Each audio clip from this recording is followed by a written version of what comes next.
Feels good. It's your birthday, you know I want to ride out. It's so easy when you only go to my house. Feels good. We just put on your ride.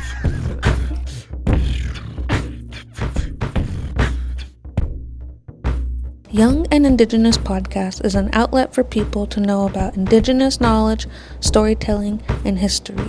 Through our youthful journeys, young people and elders share their experiences with us. Without them, we wouldn't be able to do this.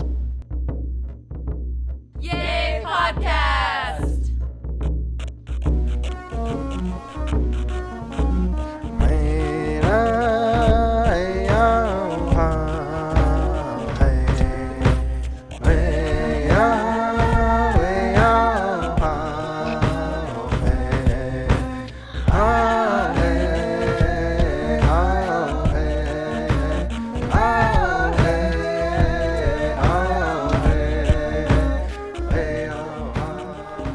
Welcome back to Young and Indigenous Podcast. Today we are here with Haley, Bella, Free. Raven. Hi everyone, I'm Roy. and today's episode is about our experience with Canoe Journey. It was some of our first times getting to experience Canoe Journey and how impactful it is on our mental health and for our healing journeys. We get to be around so many of our Coast Salish people, and we get to share songs and dances and get to share a meal just like our ancestors did before colonial time.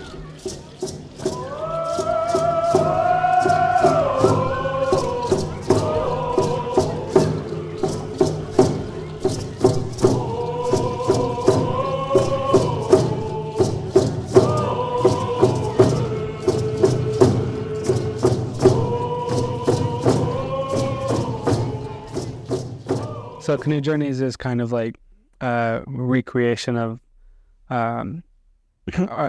traveling our ancestral highways, or traveling through the Salish Sea via canoes. And it actually started, I believe, in the 70s with Paddle to Seattle, which then in 1993 kind of evolved into Canoe Journey, where the first one was hosted by Bella Bella, and since Bella Bella, annually each different tribes have picked up the hosting position and have invited all tribes to paddle to their territory and share in song, dance, and potlatch, and yeah. I mean, I'll just bounce off that.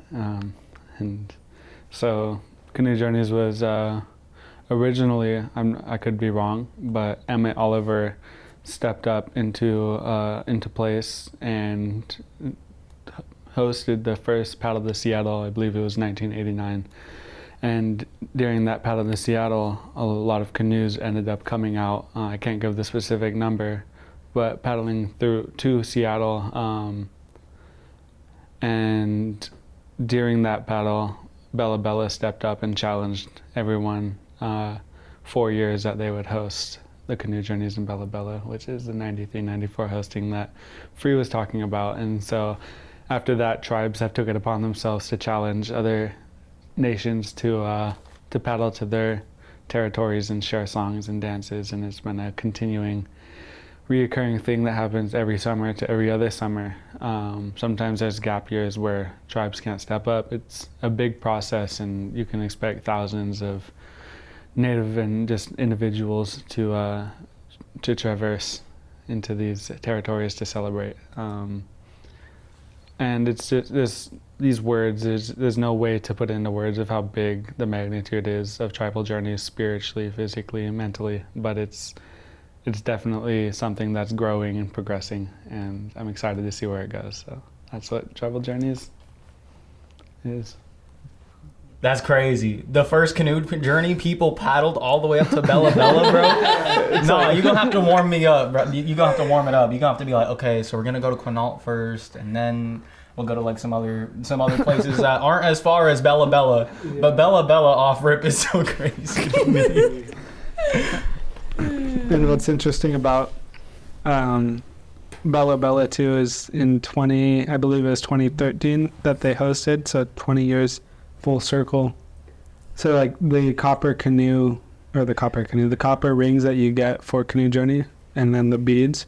The copper ring initially is like significant, like the first Canoe Journey, and then you get beads along, for each year that you go. There's a different bead that represents that journey. So in 2013, the guy who started the necklaces actually made a copper bead for like the Bella Bella paddle. It was pretty cool. That's tough. That is cool. That is really cool. But yeah, 600 miles is a pretty long paddle. 600 miles is so crazy. And it's very dangerous waters from our experience when we paddled up to Bella Bella. That was when we first started skipping, and we had a wonderful, beautiful Lummi crew that went up there, and we risked our lives very often. Ellie over there, like, I was there. She's like, I was with 30 kids. I guess if we rule enough, you can let the kids run wild. They can only go so far. So that was Bella Bella. Way out there. Okay. Go into the first question. Yeah. Okay. Now that we're back from Canoe Journey, how is everybody feeling? Who wants to go? I'm feeling pretty good. I'm happy to finally be home. Oh my God. When I finally walked in my house and knew, like, I don't gotta go nowhere. Yeah. I am home for a minute. It was amazing. It was an amazing experience. But then I found out I got COVID, and then I was there for like another week and a half of just not being able to go anywhere and experience being home again. Just up in your room. How was that experience driving home from Muckleshoot with COVID? Honestly, I didn't know I had COVID until like that Monday. Mm-hmm. I'm not gonna lie. Like, I thought I was just, because Haley was sick, right? Yeah. I thought I got what you got, whatever the hell you had. Apparently you didn't have COVID. I have no idea. I don't know why. I tested so many times. Don't know how, but that's besides the point. But it chilled out the next day, and then I was able to go off and do my own thing. Yeah. Yeah, I stayed in the Airbnb, and then I went out and did some things, and I was like, why is Roy's car still here? That's when I walked back in the room, and I was like, dang, Roy's been in bed all day. Bro, I was out, dog. I was out. Throbbing headache, body aches. I had to DoorDash Rite Aid like 4 times. I did DoorDash Rite Aid like 4 Rite Aid. times. All the Pedialyte. All the Pedialyte. Shout out Pedialyte. Shout out Pedialyte. Pedialyte, please sponsor. Y'all say this. You did though. Anyway, how's everyone doing? I'll go. I mean, I'll break the silence. Yeah, I mean, I'm still recouping from journeys. It's a lot, especially. I don't want to make myself sound different or out there, but I feel like I am recovering from more than just canoe journeys. So, and being home it's really a check back into what we define as reality. It's our contemporary society and how we sustain ourselves here is getting back into work and staying busy. And so adjusting from a traditional, what we would call our traditional lifestyle, going from waking up at 2 or 3 in the morning to catch the tides and going to bed at 11 to 1 because you're at protocol, and then preparing for the paddle the next day. You're only sustaining on 2 hours of sleep, but you don't really notice as often. I mean, waking up at 3 in the morning, you notice that, but other than that, everything goes according to plan and plays out. And then you get back home and you're like, you have nothing more to do. You're not busy anymore, and you're sitting there at home and you're just in your own thoughts, and you're like, you miss it. So you come back to that full circle. You have to get readjusted into life again. Yeah. You took you kind of took like a big, you took on a big role this year, right? With Canoe Journey, and this being like your first full year of like skippering a canoe, and, you've been in that position before, but you've always had a partner in this year, and like you really it was just you and your crew. And of course you had like cultural leaders in the camp and stuff, but in terms of like skippers, it was really just you, right?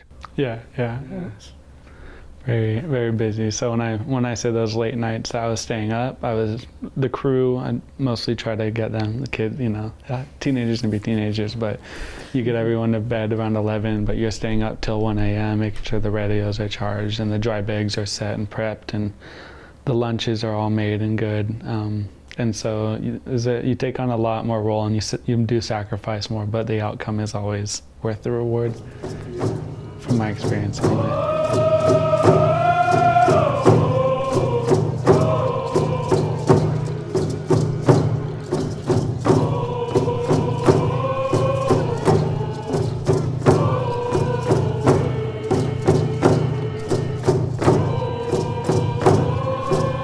There's like you more so embrace chaos on Canoe Journey, and how chaotic it can get, it should be stressful, but like you're more accepting of that because everybody's going through it, and like you step back into like you said, contemporary reality or society, and it's like everything about contemporary society is about controlling chaos. Whereas like on Canoe Journey, it's more so about embracing it. Like such an interesting dynamic. Yeah. Yeah, unfortunately, I wasn't able to participate in much of the paddling and stuff. I was moving mid during Canoe Journey, so I had to kind of step away from the paddling part and handle my priorities at home first, which was really unfortunate, and it kind of like bummed me out. But then being able to go to Muckleshoot and be surrounded by all this like indigeneity, it's like it just felt amazing. People just walking around, singing songs, beating their drum just because they could, because that's who you can be there.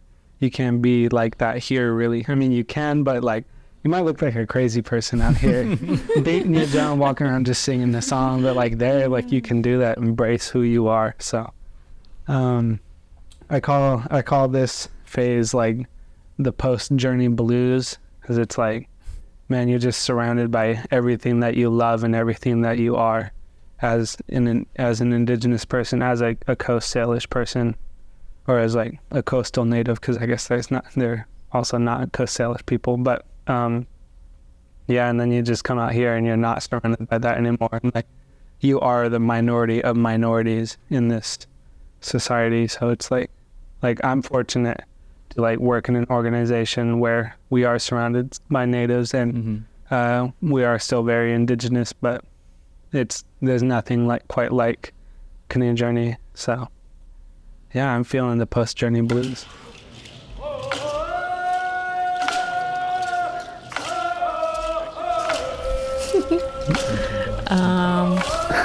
I feel pretty good. It was really weird when I got back home, because like you could like just still hear the drums and the singing in your head when you get home. For real. No. Actually, you just hear it for like hours and days. It does.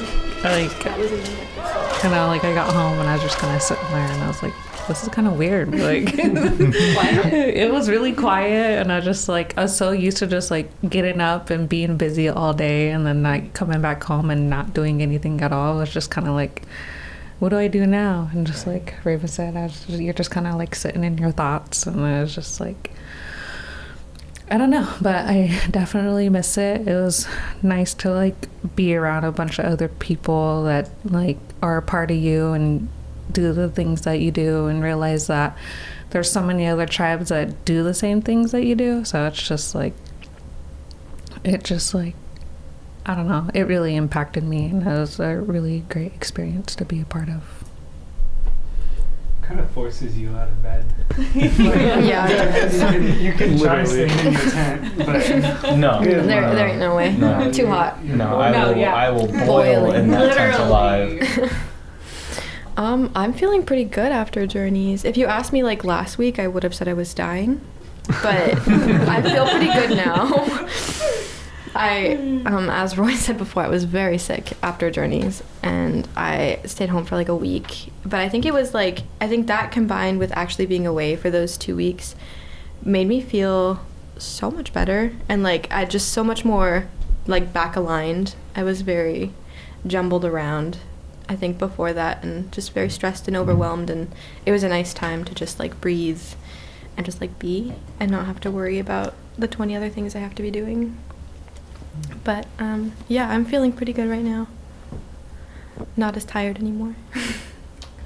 I agree. We all got sick. Yeah. Collectively, we all got sick at some point. I'm still recovering a little bit, so I'm like mellow, really mellow now. I'm just glad everyone recovered and is feeling better.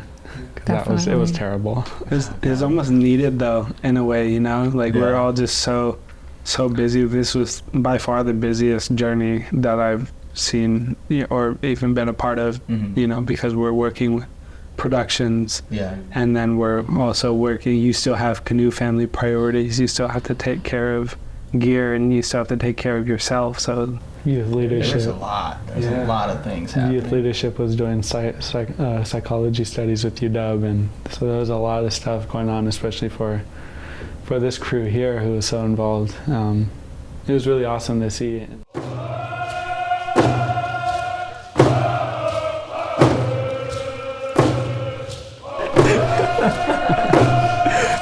All right. The second question is, how did you participate in this year's paddle to Muckleshoot? What roles did y'all play? Well, I kind of like thinking about it like this because it's kind of crazy how I went from paddle to Puyallup, which was 2018. Did like absolutely nothing. I wasn't really about it. I'm not gonna lie. I wasn't really a journey kid at the time. I wanted to go home. It's too hot. Going into this year where not only am I on journey for work, filming West Shore, filming Elwha, but I also got to participate more than I ever thought I'd really want to. And it was a really fun experience, and it was a lot of really good medicine, I'm not gonna lie. Because I was really, really homesick, and then I heard my Nooksack family singing, and then I almost cried when I saw them because that's how homesick I was. So yeah. It was cool though. It was definitely a fun experience, and I will keep dancing in the future. And so how did singing, how did that remind you of home? If you could break that down for us. Well, really it's just like you hear a song from home, you know? Like I heard my uncle's Warrior song that he made, and I was like, I know exactly what song that is. I have that CD at home. I'm gonna go up there and jam with them. So I just go up there, and then boom, the Bailey Boys was there.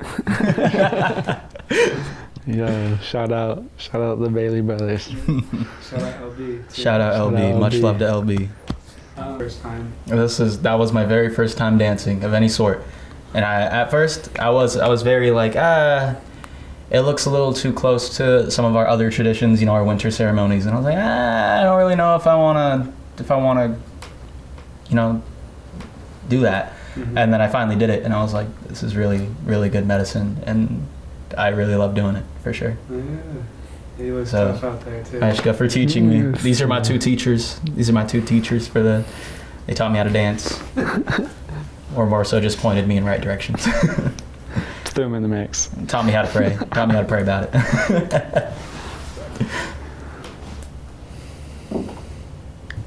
Me? All right. Thank you, Roy, for sharing. That's very powerful medicine. Roy just signified what many will experience on journeys, and why it's so powerful and healing. And what I would argue and contest from what I heard from Roy is he found a piece of his own identity, and that's really what I find valuable in canoe journeys. Is not only are you making these social networking connections and building this self-esteem on being Indigenous, but you're learning who you are as an Indigenous person and practicing your identity. I got the opportunity to be road crew at the beginning of Canoe Journey, so I was road crew, and then I got asked to be a paddler. So I said, sure, why not? I'll be a support paddler. So I'd be on the support boat and paddling when needed.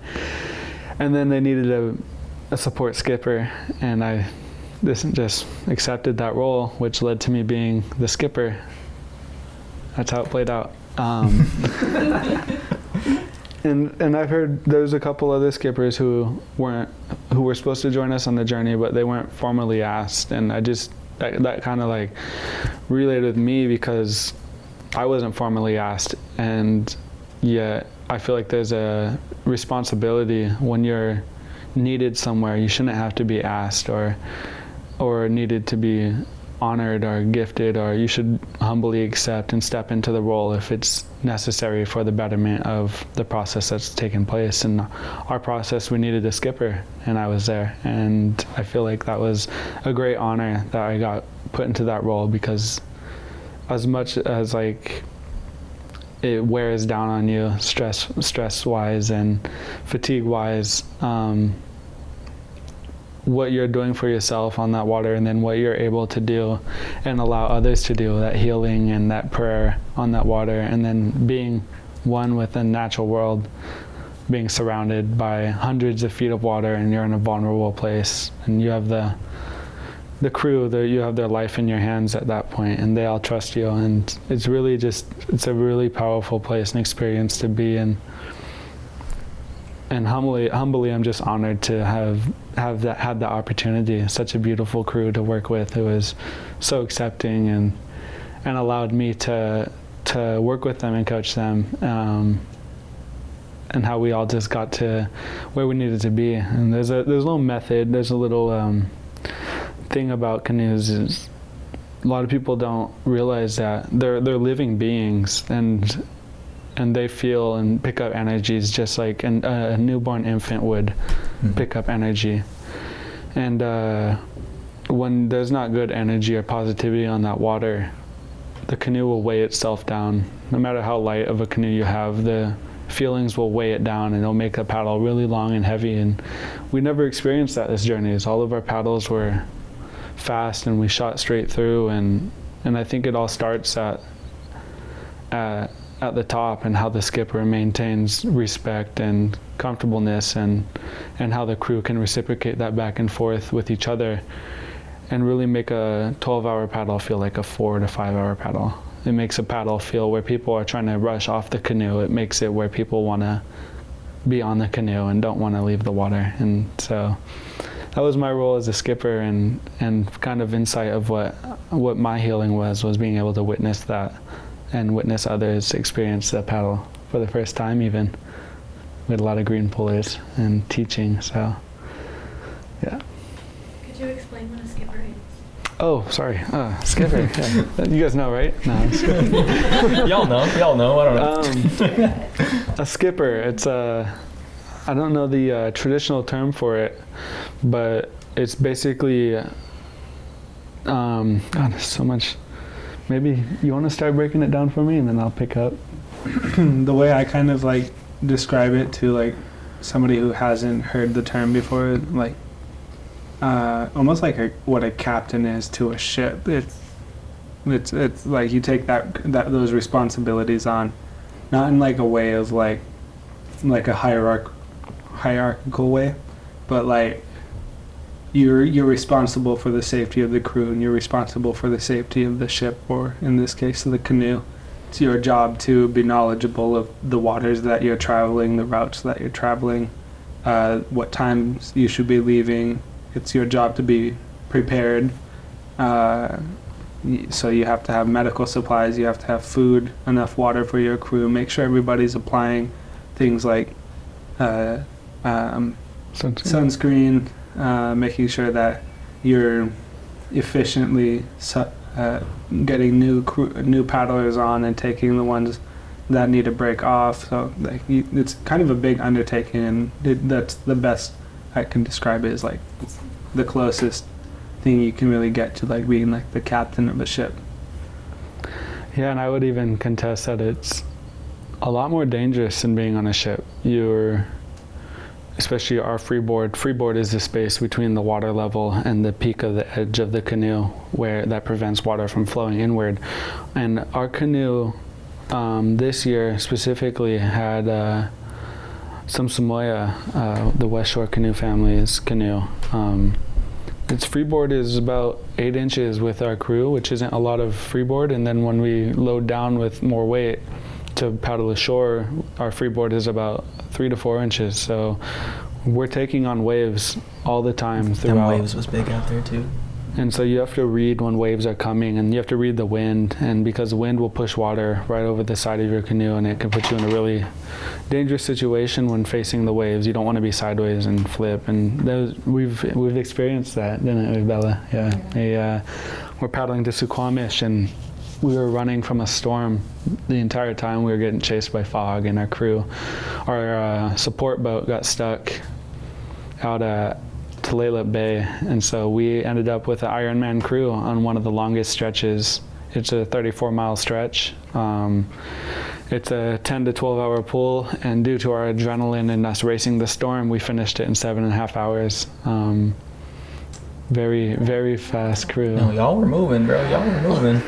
There was a moment I had with my crew out there when we were getting hit by the waves and the wind, both from the east side, where we were taking on a lot of water, and our crew was so tired that we weren't able to traverse through this turbulent area. And so I had to just speak to the crew in the most real way you can and let them know without panicking them. I just said, guys, I know you guys are tired, and I'm sorry that you guys are experiencing this. I wish we had relief pullers, and I wish we had a support boat to get us out of this, but we were out there, and it was just us and the canoe and the water and the waves and the wind, and it really, you want to feel vulnerable for a long period of time. Hop on a canoe in a storm, and you're going to experience that. I apologized to the crew and said, if we don't paddle out of here, we're gonna go down. And the crew understood, and they said, we can do power paddles to get out of this. And we did 1,100 power paddles in a row. And by the time the support caught up with us, we were already so much in a groove that we just finished the paddle. And we're jumping the waves. Some Samoa, Bumblebee, jumping the waves. 1,100. It was fun. 1,100 power fun. paddles. Like, Did you feel accomplished? I felt accomplished. When you I didn't go even through feel that. like we were going against anything. I thought we were okay. So.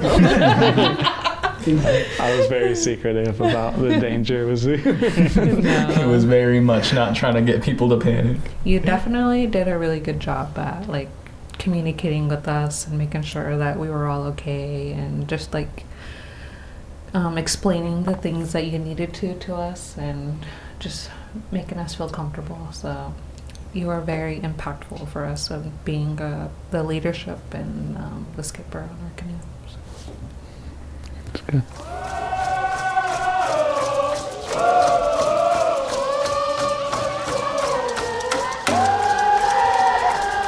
I feel like this journey for me, like I said, I wasn't really able to participate much. I was able to help PA with Roy in the beginning, watching the canoes cross the 49th parallel, and kind of participate with the Lemmy landing as well.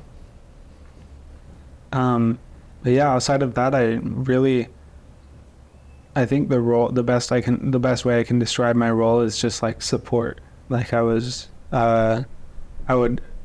make it to the landings that I could, and attend skippers meetings or give advice to the crew. And I think I brought food down to Swinomish right before Tulalip, and I actually helped move the campsite from Swinomish to Tulalip.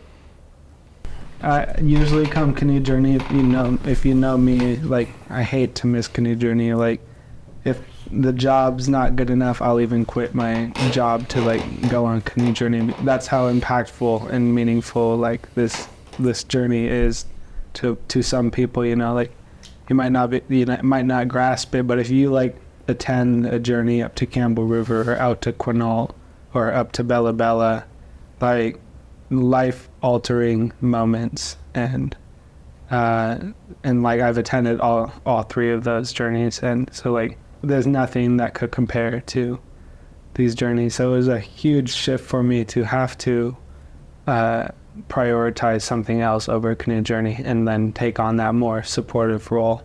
And even in Muckleshoot, you know, I was like it was very support driven, but I also was able to relationship build in Muckleshoot, and I invited one of my good friends down there. Her name's Gwen Howlett, and she's like one of like the most awesome people you'll meet. She's the CEO of Mount Baker's ski area, but like total spiritualist, like all about good vibes, all about like learning about other cultures and just like embracing life. And so being able to introduce her to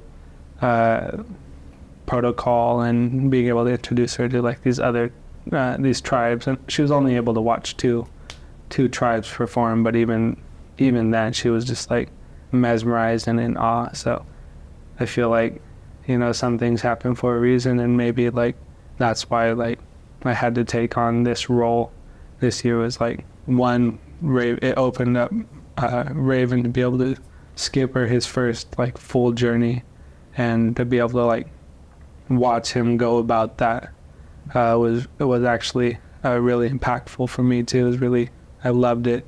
It just like made me so proud. And then to be able to see like Roy step up and sing and dance and like really get down and dance, you know, and like see Bella get on the canoe and just like didn't miss a paddle, just like really embraced it. Because like paddling can suck. Like if you don't have the right, like if you don't have the right discipline and mental, like you're out there for like 4, 5, 6, 8 hours like paddling, doing this, like it can suck. It really, you do make it, like it is what you make of it, you know. So like to be able to see all these people step into these roles and kind of like hang back and actually catch that, it was, you know, it's kind of like one of those meant to be things. It was pretty cool. Just real quick glance into Gwen, her experience on journeys. She showed up and right when she got out of her truck and dropped me and Free off, she took a 10-minute walk with us, and next thing you know, she's watching us get stick and poke tattoos in a tent for our journey tats, and watching us get the Tlingit hand stitch and the Haida hand poke tattoos done from G. Shout out G. Shout out Gwen for watching that. And then yeah, I mean, Gwen we went to protocol after that and stayed till 2 a.m. where we watched Suquamish and had an interesting conversation on renewables and energy sourcing. And then she camped in her truck, so full journey experience for Gwen.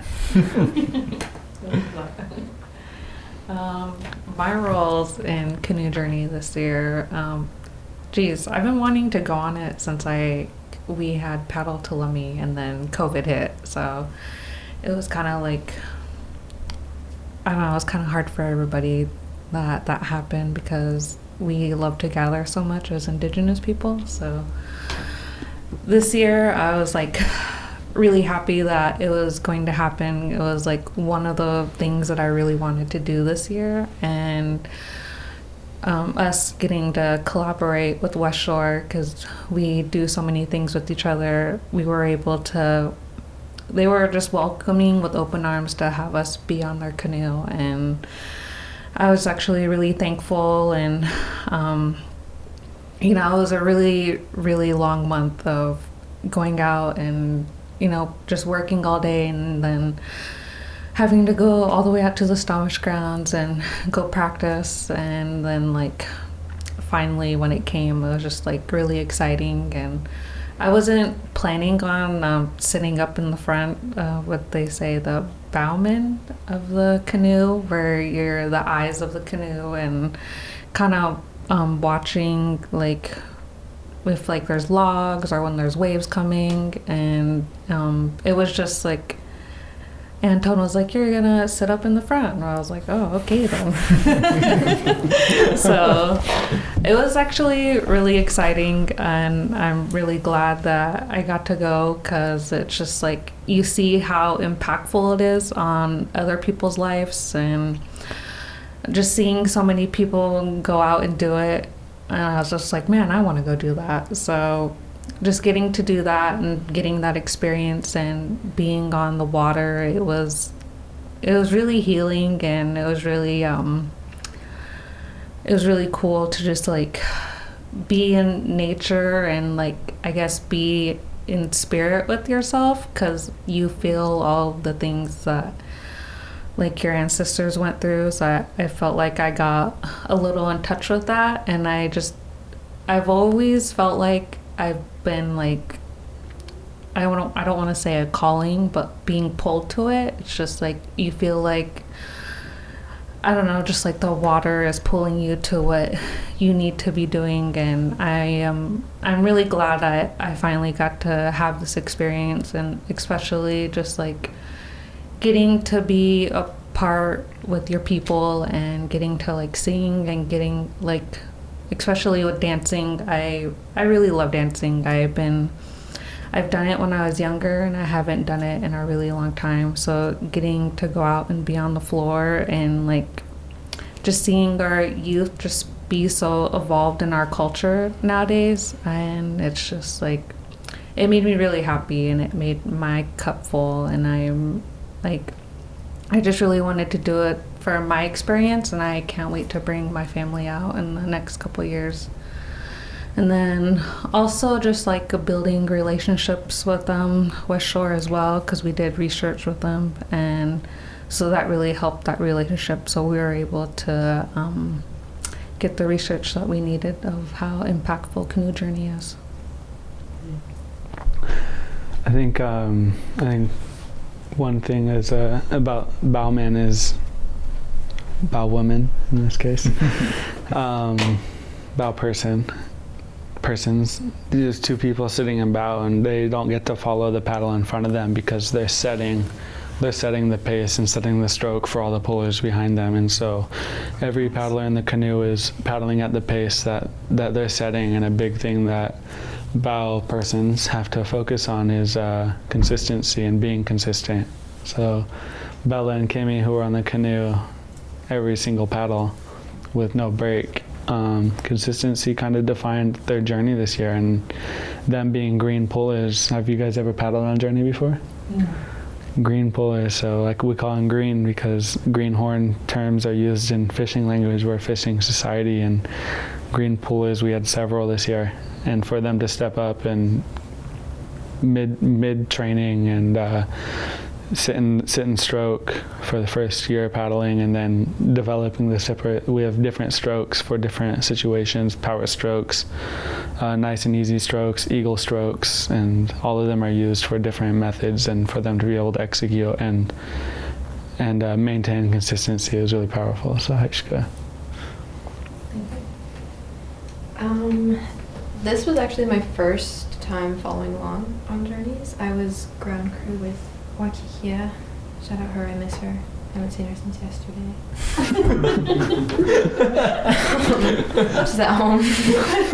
She at home right now chilling. But it was really cool. Previously I've gone to some of the landings I went for paddle to Puyallup, and I was there for that landing, and I stayed for some of the protocol, but I didn't grow up going to journeys at all. And so this was my first time like really like following, immersing myself. I camped, not the whole time. Not the whole time. But it was really cool. We were production assistants for a production crew who was following Elwha, and their journey from Elwha. Yeah, I'm gonna stick with it. And it was really cool.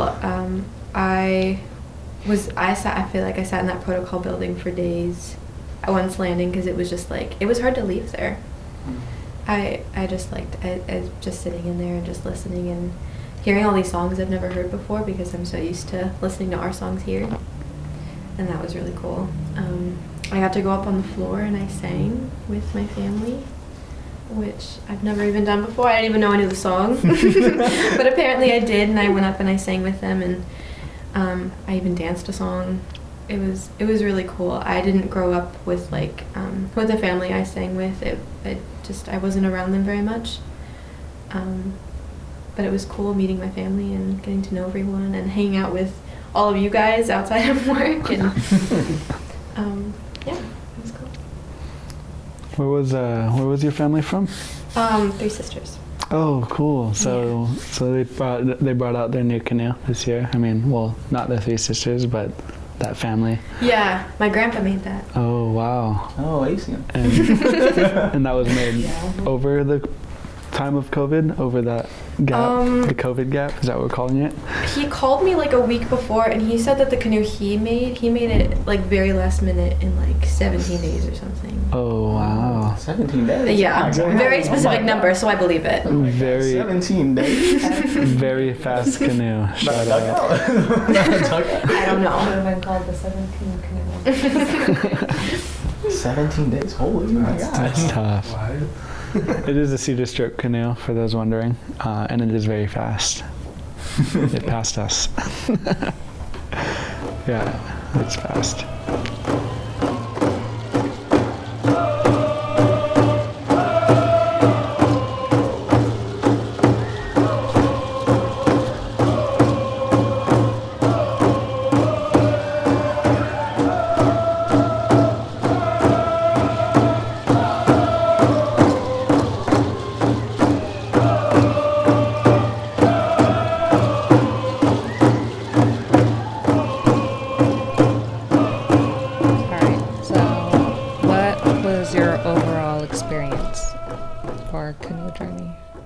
Awful. God awful. No, I'm kidding. Well, at first I was really only there because work, because I'm such a homebody, and if I wasn't working, then I'd just rather be at home, playing video games, sleeping, drawing, just being creative, whatever.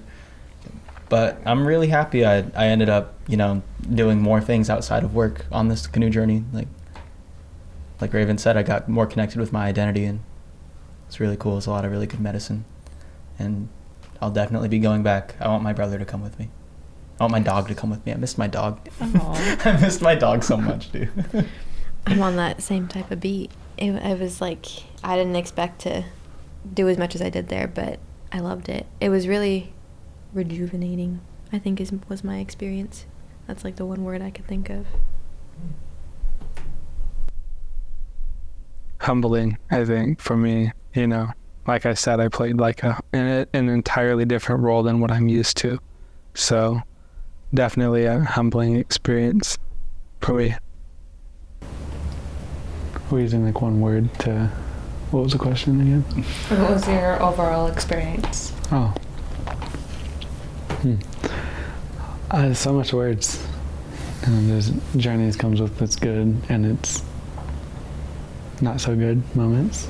I wouldn't say bad because I would say learning was my experience on canoe journeys, and you learn from situations, which we faced quite a bit of situations on land and on water, and I think I just had people I had situations that I was completely side-blinded by that I was not expecting at all, things that are out of my field of management, and then I had situations where I felt like I stepped into those roles and learned from them, and so it was really a whole learning experience from the overall canoe journeys, learning about my own identity and myself. And one thing I learned over this past winter is we're always learning, and we'll spend the rest of our lives learning, and learning comes in so much aspects. We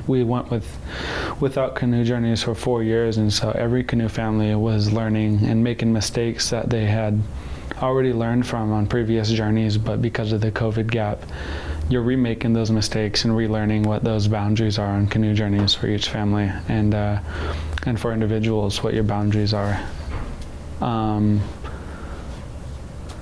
It's all about learning.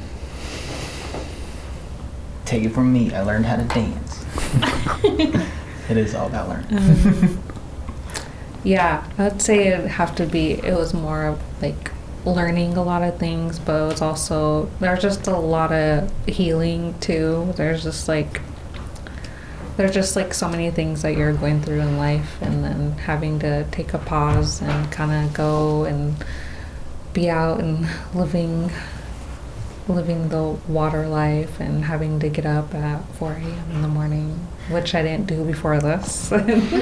So, but yeah, no, it was overall a very great experience, and I'd do it again, honestly.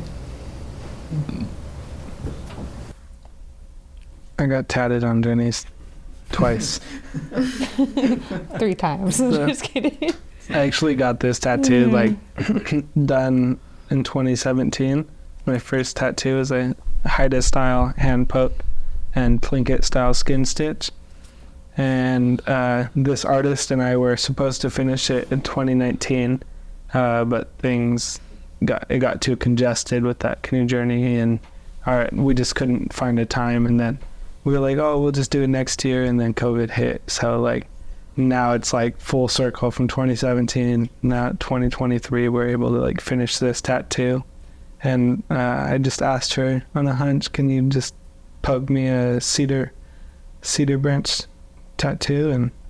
And she's like, yeah, if you let me skin stitch. And for those of y'all that don't know what a skin stitch is, they take a sewing needle and they take the thread about that long and they dip it in ink, and then she stitches it through your skin and pulls the thread all the way through so that the ink goes into the wound or whatever, the holes, and it'll stay there. And yeah, it's pretty painful. It looked really gross. Yeah. I was like, oh my God, how are you doing that right now? Yeah, you just kind of have to keep your conversation going. For me, I love the trees that were there, those leaf trees that like when they blow in the wind, it looks like they're like changing colors because the leaves are flipping. So I can like sit there and look at those trees all day. And it was just kind of like this beautiful circle of like storytelling, like because Gianna, she's a Haida and Tlingit tattoo artist and a good friend of mine now.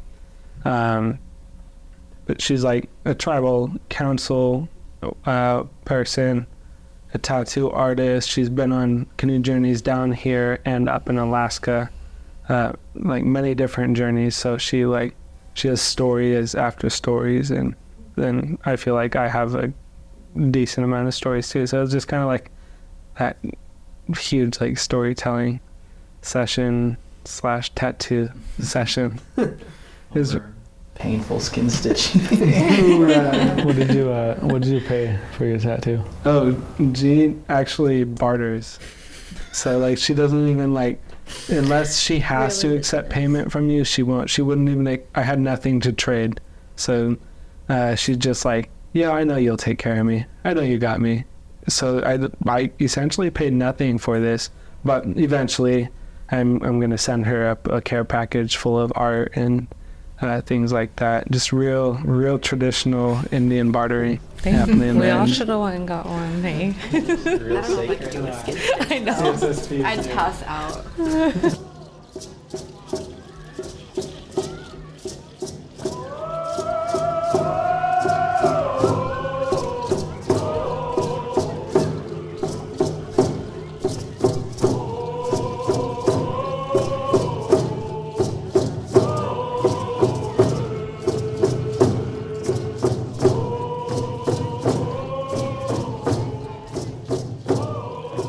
What was your guys' favorite part of canoe journey?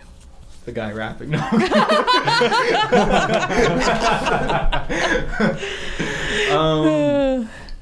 No, my favorite part was for sure dancing for the first time with West Shore, obviously, because it was like someone who wasn't my family welcoming me into theirs to represent their family. It just meant a lot because it's, it's like main stage protocol. I'm like, I haven't practiced with y'all before. Like still don't really know a lot of people from West Shore. Like I only really know Antone, Patlis, and the people who we actually work with, if I'm being honest. Love them all. It was great. It was an honor to stand with them. So that was one of my favorite parts. And then my other favorite part was when I finally got to stand with like all of the Nooksack people, and then got to dance for the first time with them too, and that was really cool because they had like the raffia cape for me and all that. They had the raffia headband. I was like, I felt real indigenous, felt real sacred. No, that was really cool to see. I was really proud of you for getting out there. The cape was tough. The cape Like, was so tough. like I'm debating. I'm like, I Instant might need to picture. make me a little cape for next year. You know what I mean? I might need to. The cape is tough, bro. The cedar from that. Bro, my grandma said that she knew some lady up in Cultus Lake who made like cedar cape regalia other than like the raffia. So Yeah. that's what I'm gonna do. I'm gonna do cedar. I might try to do some cedar pants. That'd be awesome. That'd be Yeah. tight. That'd be tough. Our rabbit holes are endless. Artist. Is that me? Yeah. Yeah. Okay, I did not have a favorite part of Journeys. I enjoyed so much of it. But I do have favorites, and one of the things that I want to shout out is also the time that I spent with the West Shore Canoe Family in camp and being a part of a canoe family again, and really everything that comes with, whether you're being stressed out or whether you're laughing or you're just chatting and spending a joyous night under lantern lights in the canopy with the adults after all the kids are in bed, or circle time, hearing everyone's.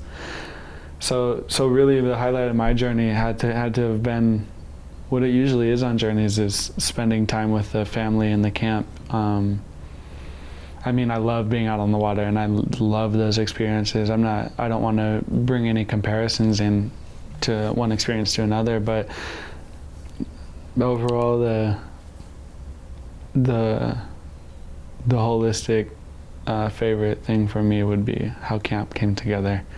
Road crew, land crew, water crew, and we all had a good time. And then protocol was savage. I loved, sorry to cut in with another moment, I loved dancing with the flags. It was really that was powerful. crazy. That was so cool, bro. I had the Nooksack flag. Also, they're just waving the Nooksack flag like that. The West Shore flag. And they got some pretty cool pictures. Pretty mid. No, I'm just kidding. It's hard for me not to be biased towards like getting a tattoo. I mean, like that's like top-notch experience right there. I mean, it's hard to forget, because it's so painful. But like one of our good friends from New Zealand, his name's Jiff. He's like, he lives and breathes canoe culture over in New Zealand, and he's been traveling. We actually met Jiff in Bella Bella, like on our way up to Bella Bella. His name's Jeff, but the way he pronounces it is Jiff. And but it was just like it was incredible because like we were sitting there, and Raven was getting poked and going how it's being introduced to Canoe Journey and like her first experiences, watching us get hand poked, and then Jeff is like, well, what would it take for me to get a tattoo? And she's like, well, I'm gonna skin stitch you. She just loves it. I mean, understandably, I mean, if I was a tattoo artist and I just kind of like wanted to be evil, I just like wanted to be well, devious. Anyway, we all just kind of sat in that circle, sharing stories, like, and one of G's boys, his name's was it Curly? He has like really curly hair, and he's one of her adopted sons. He was sitting there in very old school discipline. You weren't listening to grandma at protocol. Now you're gonna sit here and just sit here, and that's like very old school teachings. Oh yeah, for hours too, because like we were sitting there getting tatted. Like of course he could go grab water and stuff, but like he wasn't allowed to go and play around and like that. And that's the way I was raised too. It's like you get in trouble at a cultural event, you got to sit down, and you better sit down the whole time. And like, so But like he was asking, he would just keep asking like, hey, do you have any more stories? So like I told him like the story of like Chani, or Basket Lady. I told him the story of Salmon Woman. I told him the story of Coyote in the Stars, the Raven in the Sun, like, and then Jeff was sharing stories, Gwen was sharing stories, G was sharing stories, Raven was sharing stories. So it was like this big circle time, like sharing stories, all based on like this kid prompting us to like tell him more stories because he was bored, and it was great because he was trying to like tell us stories too, but he would forget like the story ending halfway through, or he'd get distracted and like forget to finish. So it was great. That's probably my favorite memory. Mind you, this is like 11:30 at night too. So we're very like holding lights, trying to get tatted. We're getting tattooed. Yeah. Bro got the flashlight. I was shining my own light for the tattoo. Oh God. Damn, and you had to hold your own light while getting skin stitched? Y'all are crazy. No, y'all are insane, bro. Cause then I feel like I gotta look at it. Cause I gotta look at like what I'm pointing my flashlight at. And then she like enters like the same hole that she exited out, and then pokes a new hole. And you can feel it like when you're getting a piercing. Not the. Oh my God. Oh my God. It's like sewing moccasins. You ever sewed moccasins before? I just imagine what it's like. Look like it. I do want to get a pair of mocks. A pair of beaded mocks would be so cool. Indeed. I think you three should do a podcast together.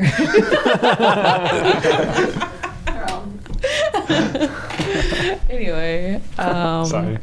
No, it would be funny. That's why. Yeah, no, definitely there's a couple favorite moments, and it's definitely was being out on the water. And I think, I don't know, our Tulalip protocol was pretty cool. Like, it just felt, it was really awesome. And it just like, there's one song where the lights went out, and it was just like, I don't know, it was just like a really cool feeling to be around. And just in general, just all the energy that was given. And just like, I guess just hanging out with all of you. It was really nice to be outside of work and getting to know each other a little bit more, and just getting to get that time to spend time together. But yeah. Bella was so active on journeys. Like, She was everywhere. Bro, she'd be out and about at protocol. I swear there was one night in Muckleshoot where it was like Bella didn't even sleep yet. She stayed up all night. Girl. And then like I was like, I know for a fact she ain't sleeping because it's boiling in the tent right now. Like I had to crawl out of my tent like at like ain't no, 7:30. like you ain't sleeping up in there. Like you ain't sleeping in there right now. 90 degrees out. You ain't sleeping in there. Like, I swear, like I seen Bella and then I seen her again at the Airbnb. It's just like, what are you? Sleep? With no car, how are you getting everywhere? She's just somehow everywhere at once. I was active.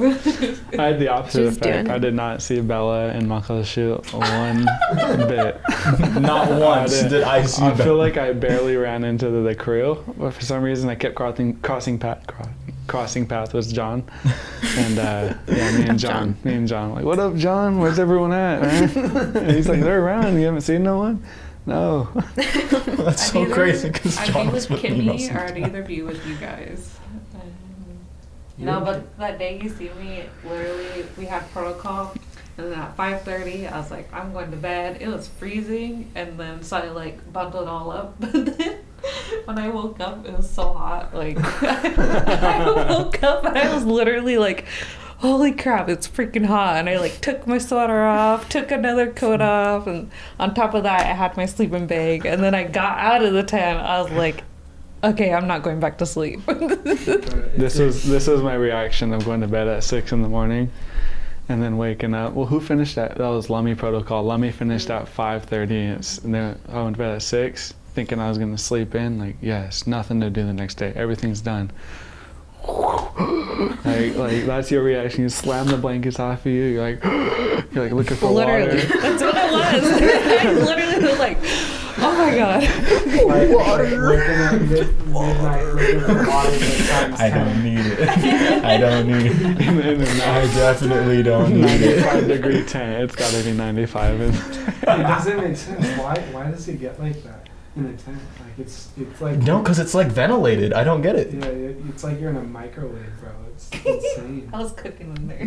Bro, I was for sure steaming. You open your tent. You open your tent and 70 degrees feels like air conditioning. 70-degree air feels like 60. That's why I did not camp. That's why I'd say that the Airbnb is the last 2 years. No, because as soon as you guys were like, Roy, you don't have to camp. We got an extra room. I was like, she. I bet. I was whispering Airbnb because I was not trying to get judged. I was like, Bro. Somebody said Airbnb out loud. I was like, Hey. y'all got an Airbnb? That's crazy. He's all sleeping on our couch. I slept in the tent the whole time. I didn't get no Airbnb.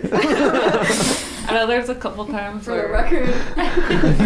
I savaged it. I wanted the Airbnb, trust me. yeah, there's a couple times where I'd like come back to camp and they'd be like, "Where did you go?" And I was like, "I went to the Airbnb." They're like, "Oh yeah." I was like, I went "Yeah." and got some air conditioning. I was like, "I need it out of the tea." And then one I went time and they're got some air like, conditioning. they're all That's trying not to at get the me in protocol trouble. They're building. like, "Oh, did you go snag?" And I was like, "No, I did not go snag. I was just with my coworker." I am a whole mother. Exactly. And I was like, "You guys trying to get me in trouble?" I have a life. I have a whole family. Y'all want me out here snagging. 2 kids. Let's see. I think my favorite part was, it was standing with 3 sisters. I think I didn't know how much I really wanted to. They asked me before they went up, and I said no because I got really scared, and I didn't want to I just felt bad because I'm like, I didn't know anybody, and I didn't want to go up there not knowing anything. But they were just they were really accepting and really welcoming, and it was a nice feeling. And I at least got to be on the protocol floor. Don't look at me. Cool. It's just cool. Gonna You make get to me sing tear with our family finally.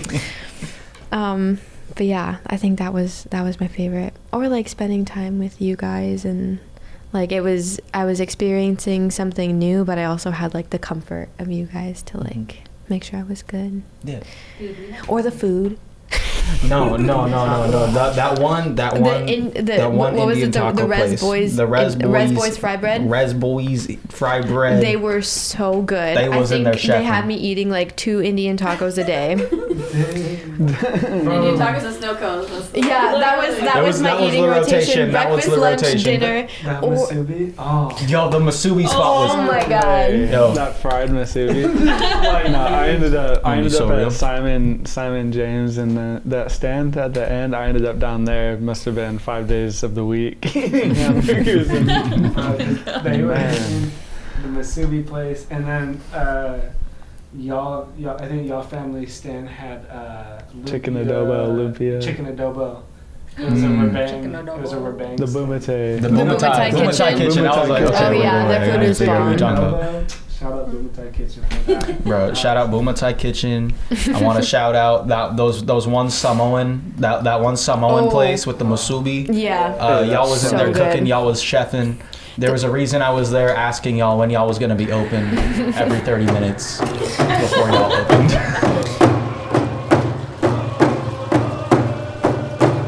Thank you and Haishka to all of you for taking the time today to share your experience with Canoe Journey, and some of us for being our first times, and big shout out to West Shore Canoe Family for being so welcoming to letting us be West on their Shore? canoe and being a part of their family and being a part of songs and dances.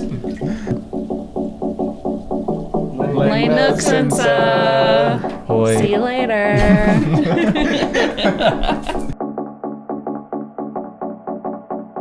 Yay Podcast is a part of Children of the Setting Sun Productions. We are a non-profit based in Bellingham, Washington, on the ancestral homelands of the Nooksack and Lummi people. And a huge thank you to our funders, the Diskern Foundation and the Whatcom Community Foundation.